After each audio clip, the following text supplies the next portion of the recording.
Hi, I'm Grant, and this is the story behind our new song, I'll Wait Right Here For You To Find Me. My head is a blank, my brain is stained with all these things that I don't want to name. So I came up with the idea for the song when I wanted to do something the style of Blink-182, some of their more acoustic stuff like I Miss You.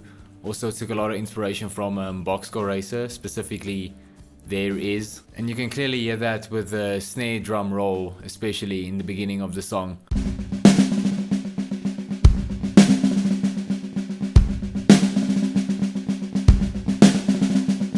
There was also gonna be like a 4 to the floor drum groove thingy majiggy for the choruses, but when we recorded it in studio, Marjorie just did her own thing and it came out way better than what I had planned it would be. The song kind of started with this guitar riff, which was really uncomfortable to play, and I kind of had that riff just play through the entire song while the acoustic guitar and the bass would create the chord progression around that, so that droning riff thingy jiggy would be present through the entire thing.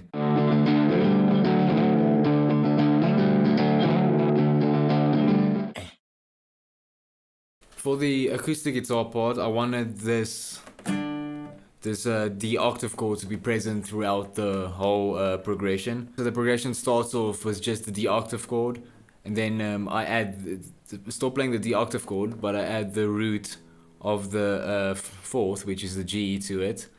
And then it moves up to the fifth, back to the root, goes down to the seventh. This is the only part where the octave chord, like this octave chord, isn't fully there, but it's still got the D note in it as well, so that D element is still like droning throughout the entire thing. It changed a bit in the chorus with the progression. Instead of going to the 4, it goes up to the second, which helps build tension, and it also gets rid of that droning D octave chord throughout the whole thing and playing just the regular octave chords now on the acoustic following the chord progression. I also wanted to change it up a bit for the bridge or slash solo part after the second chorus. So the first thing you'll notice is that on the drum kit, it's no longer on the hat or the cymbals, it's now played on the tom, helping just like strip down everything that's going on in the high end, leaving room for the solo to fill that area, and then just kind of building like nice support in the bottom end, helping to bring that solo out. The solo was pretty much already just planned out how it's gonna be in the final thing in the demo recording of the song, except for the second half, which Mark just did his own thing, which sounds way better than what I came up with initially.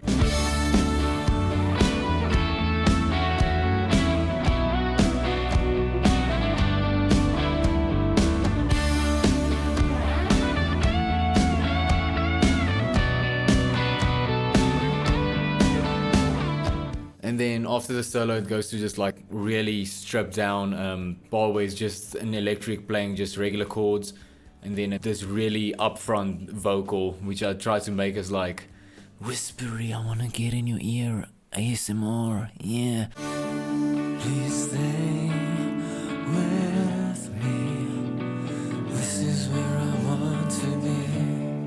I try to make it as like close up and personal, like I wanted to climb into your head while you were listening to that. That was kind of my thought behind that. And then also our recording engineer Steve OK, he did this weird thing with like the acoustic guitar where I just like, I remember in studio he told me just to play single strums of each chord, and then he took those single strums and just reversed them and made them fade in and out. Like, go listen to it. It's weird to describe. I have no idea how he did it, but it sounds amazing.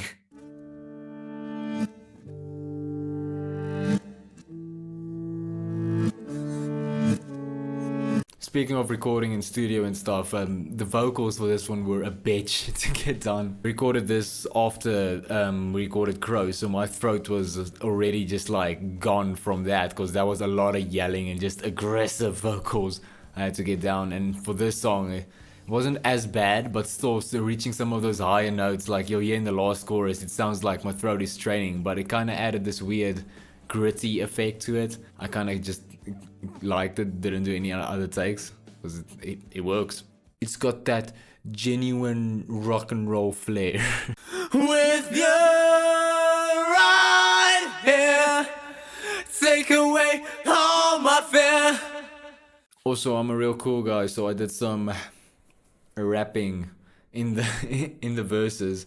Originally I was just gonna sing like these really long drawn out phrases, but I found that there's so much I wanted to say lyrically that I couldn't fit it all into a melody that worked with the progression. This was my first time ever trying to rap to a song or anything really. So I took a lot of inspiration from bands I listen to that use a lot of rapping. So Linkin Park with Mike Shinoda and 21 Pilots, Tyler Joseph. Those were like my two main style inspirations for when I was trying to come up with the flow, I guess, the rhythm of the rapping. Okay, time for the juice of the song. What's it about? What is it about? Before I say or leave a comment or something and just tell me what do you think it's about, because with all my songs I always try to write it in a way where there's different interpretations. It means something different for whoever is listening to it, which I know is cliche, but it's something I generally try to do.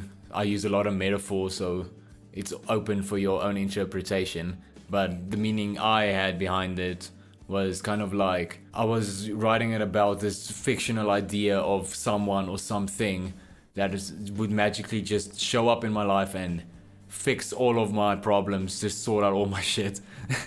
You know, the title of the song, I'll wait right here for you to find me. That's like me saying, I'll wait right here until this person or thing finds me and makes everything better somehow magically.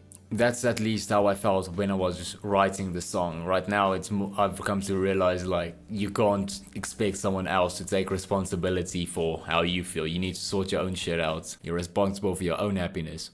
Boom, take that shit in. Also, the name, I decided to just make it an acronym because first of all, it looks kind of cool having all caps with a word that you can't pronounce. I mean,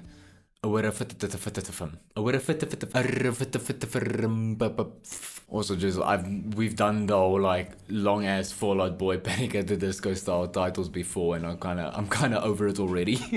So I didn't want to do that again. So just decided to stick with an acronym. Also, it adds a bit of vagueness, a bit of mystery, if you will. Anyway, that's the gist of the whole song. Tell me, what do you think about it? Like I said, it's open to your interpretation. My meaning of the song isn't necessarily the correct one. Like, it's there to be interpreted. That's why I wrote it. Anyway, subscribe and stuff. There's a music video coming for it soon, so stay tuned for that. We worked our asses off for that one, so I really hope you're gonna enjoy it. But yeah, anyway, this has been a look into I'll wait right here for you to find me, or whatever from. Hope to see you for the next video, and go check out the song if you haven't already, and